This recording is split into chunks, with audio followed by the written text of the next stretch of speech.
আপনার কি ঘুম থেকে উঠেই ক্লান্ত লাগে? সারাদিন এই ক্লান্তিকে উপেক্ষা করেই টেনে নিয়ে বেড়াতে হয় নিজেকে? হয়তো ভাবছেন ঘুমটা পূরণ হলেই কেটে যাবে ক্লান্তি, কিন্তু এই সাদামাটা একটা উপসর্গের আড়ালে থাকতে পারে আরো অনেক স্বাস্থ্য সমস্যার হাতছানি। কাজের চাপ, এলোমেলো ঘুমের সময় বা মানসিক চাপ এসবই ক্লান্তির কারণ হতে পারে। আমরা সকলেই কখনো কখনো ক্লান্তি অনুভব করি, কিন্তু যদি এই ক্লান্তি দীর্ঘস্থায়ী হয় এবং প্রতিদিনের জীবনযাত্রাকে ব্যাহত করে, তবে এটি কোনো গভীর শারীরিক বা মানসিক সমস্যার ইঙ্গিত হতে পারে।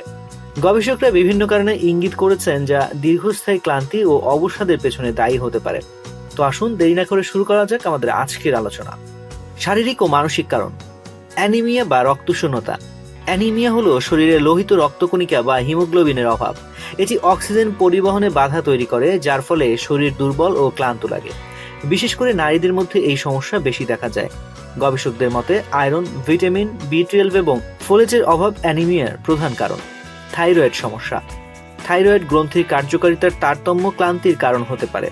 হাইপোথাইরয়েডিজম হলে শরীরের মেটাবলিজম ধীরে হয়ে যায়, যার ফলে ক্লান্তি, ওজন বৃদ্ধি এবং অবসাদ দেখা দেয়। ডিপ্রেশন বা হতাশা।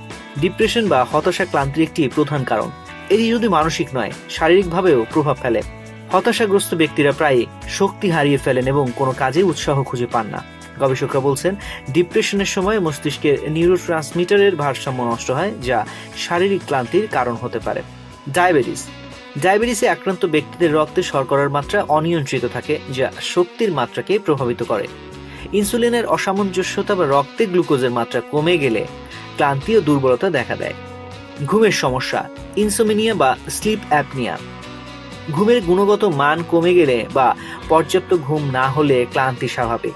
স্লিপ অ্যাপনিয়ার মতো সমস্যায় ঘুমের সময় শ্বাস প্রশ্বাস বাধাগ্রস্ত হয়, যা শরীরকে পর্যাপ্ত বিশ্রাম পেতে দেয় না। গবেষণায় দেখা গেছে ঘুমের সমস্যা শারীরিক ও মানসিক স্বাস্থ্য উভয়কেই প্রভাবিত করে।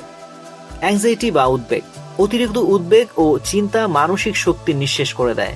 অ্যাংজাইটি ডিসঅর্ডারে আক্রান্ত ব্যক্তিরা প্রায়ই ক্লান্তি ও অবসাদ অনুভব করেন। গবেষণায় দেখা গেছে উদ্বেগের সময় কর্টিসল হরমোনের মাত্রা বেড়ে যায়, যা দীর্ঘমেয়াদে শারীরিক ক্লান্তি সৃষ্টি করে। Chronic fatigue syndrome. Chronic fatigue syndrome এমন একটি অবস্থা যেখানে ব্যক্তি 6 মাস বা তার বেশি সময় ধরে তীব্র ক্লান্তি অনুভব করেন। এই ক্লান্তি বিশ্রাম নেওয়ার পরেও দূর হয় না। গবেষকরা এখনও এই সিনড্রোমের সঠিক কারণ খুঁজে বের করার চেষ্টা করছেন। তবে এই ভাইরাস ইমিউন সিস্টেমের সমস্যা বা হরমোনের ভারসাম্যহীনতার সঙ্গে সম্পর্কিত হতে পারে। তো আজ এ পর্যন্তই। স্বাস্থ্য বিষয়ক এমন নানা তথ্য জানতে ডেইলি হেলথের সঙ্গেই থাকুন। এছাড়াও স্বাস্থ্য বিষয়ক সংবাদ জানতে ভিজিট করুন www.dailyhealth.com.bd এবং ডেইলি হেলথের ফেসবুক, ইউটিউব, লিঙ্কডইন, টুইটার ও ইনস্টাগ্রাম পেজ ফলো করুন।